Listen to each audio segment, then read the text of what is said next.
I do the gear there, I clink back the big lever with the lights, and then zip the handbrake. And then there's a lab, and there's a navigation system where he types in where he's going to go and stuff. So, yeah, the TARDIS just never gets boring, ever. No. Hi, guys. Hi. Big Doctor Who fan. Yeah. Of course.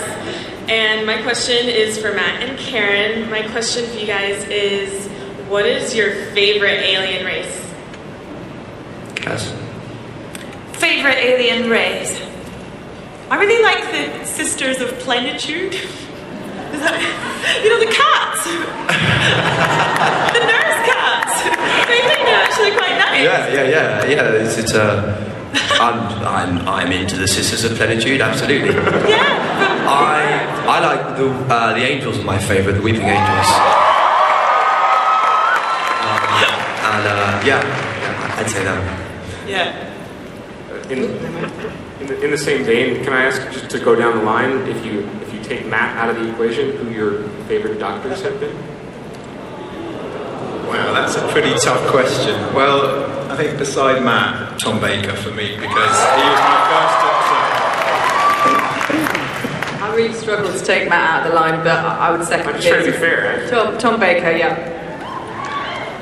I'd say, I genuinely would say Matt, and then after that, I guess either Tom Baker or David Tennant.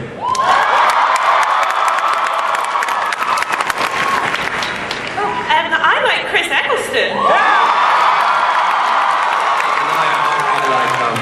I like Troughton and Baker.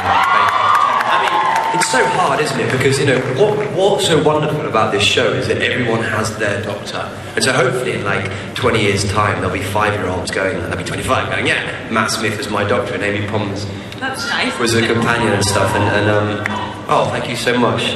That's very sweet. That's the beauty of the show, I think. No love for Sylvester McCoy, but okay. I like Sylvester McCoy. First of all, thank you all for the last 2 years. It has been amazing storytelling. My question is, given that you're coming up on the 50th anniversary, and particularly, I mean, you're at the home of genre and the tribe of geek, do you ever consider the fact that you are contributing to modern myth-making? Piers, Beth?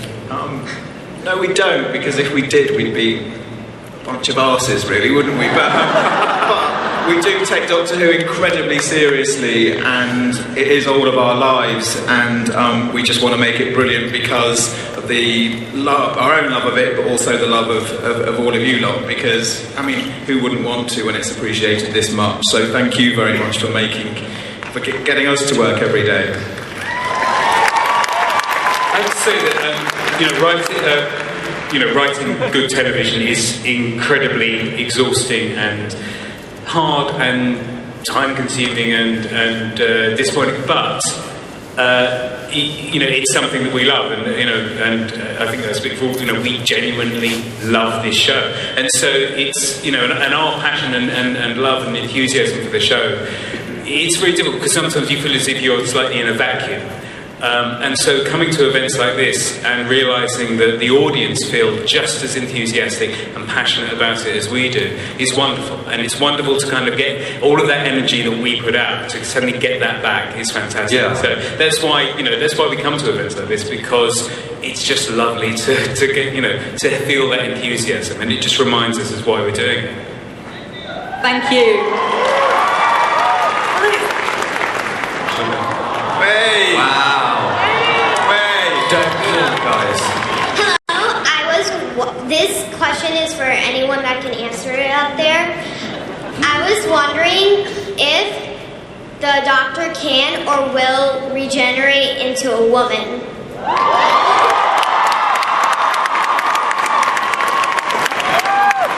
That's awesome. I'm going to throw that to the boss. So, boss?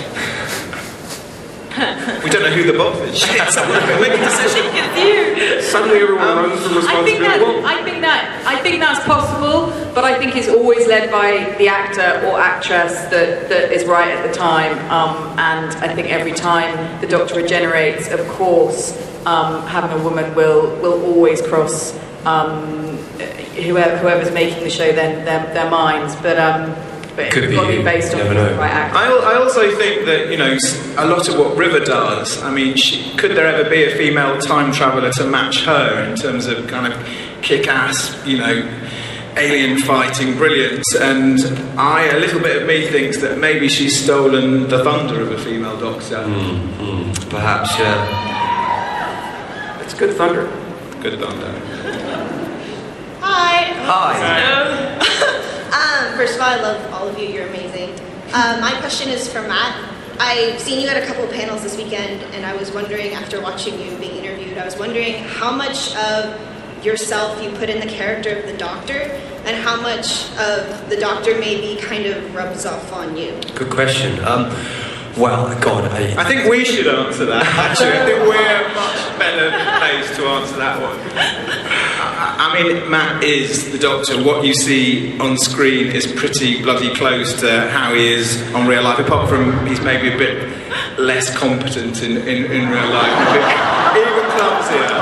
But I'm not as cool as the Doctor. I'm nowhere near. Stephen, one of Stephen's favourite things to say, kind of after his kind of fourth glass of wine of the night, is he just is the Doctor. He just is. Yeah. The way that Stephen has, the way the character has evolved over the last two series, you know, Stephen writes for Matt. Stephen visualises Matt and can imagine Matt saying it, and he knows what Matt will make funny. So the two kind of come together very organically. Yeah. It's just, I wish I was as cool as him. He's, you know, never going to happen, man. Never going to happen. It's just kind of, it's like Amy Pond's way cooler than Karen. And that's, it's true. It's true. No, it's definitely true. Yeah.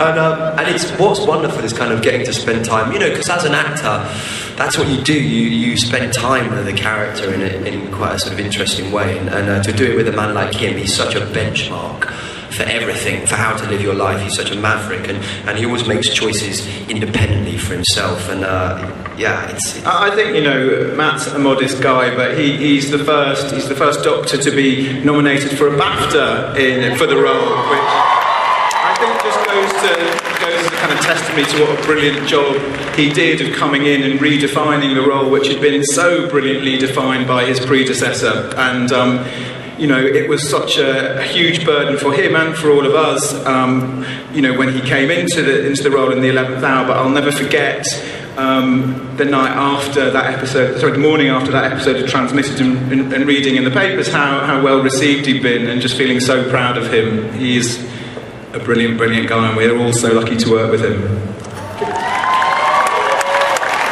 A little bit about what the selection and audition process was like. What was it like? Now you evolved into it, and Stephen's work has evolved writing for you, the other writers as well. But how did you, when you first got there, what was it like? Well, it's kind of, everything's top secret, so you get the script 2 days before. Well, no, a day before actually. So you only get a day to sort of look at it and learn it, and you go in and you do your thing. And weirdly, when David was leaving, my mum texted me saying, "You should be the next Doctor," and I was like, "Well, all right, Mum." My mom sent me that text too. And then you go in and you do your thing, and you kind of think nothing of it, and then there's another one, and you go back and there's a couple more people there, and then I'll never forget when I got a call and you know, they said they'd like to offer you the part, and I was in Aldgate. I'd just come out of an audition, and I was on a cobbled street, and it's a real game changer. It's a real life-changing thing to sort of take on, because it's Doctor Who, you know,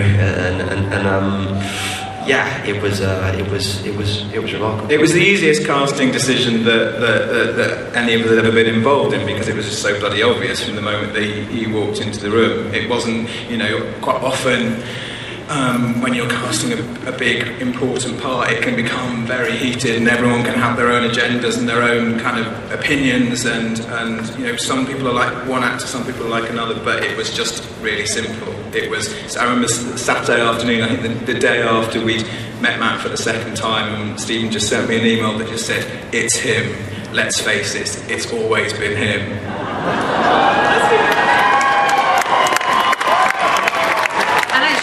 Just to add to that,